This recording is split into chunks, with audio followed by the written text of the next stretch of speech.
politiciens qui ne régissent pas sur la base d'un principe, mais afin de plaire à leurs partisans et à ceux qui adhèrent à leur parti. La popularité est devenue de première importance pour de nombreux politiciens.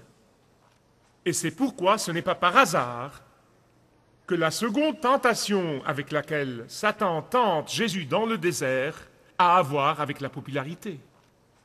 Nous avons vu dans la première tentation comment notre Seigneur a pris autorité sur Satan et il l'a vaincu quand il l'a tenté avec les plaisirs.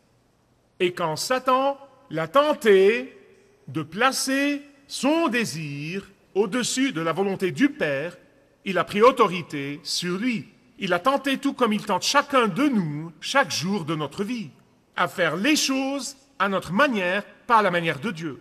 À faire ce qui nous plaît et non pas ce qui plaît à Dieu. À prendre des raccourcis pour arriver là où nous voulons aller. Et à contourner la parole de Dieu et la volonté du Père. Et Jésus a pris autorité sur Satan en faisant confiance à la parole de Dieu. Et c'est ce que nous devons faire aussi.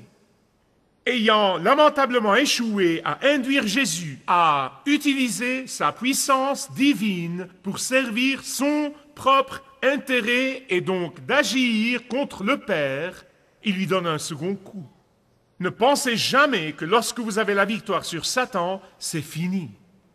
Il reviendra encore et encore et encore. Et alors il lui donne un second coup. Satan, ce tortueux, cette misérable créature.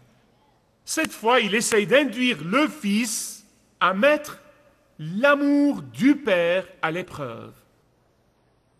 Satan a tenté Jésus comme il tente chacun de nous, et je m'inclus moi-même. Il nous tente constamment. Il nous tente de faire quoi? Il nous tente constamment de remplacer l'approbation de Dieu par l'approbation des personnes, de remplacer les applaudissements du ciel par les applaudissements des hommes, de remplacer le surnaturel par le sensationnel,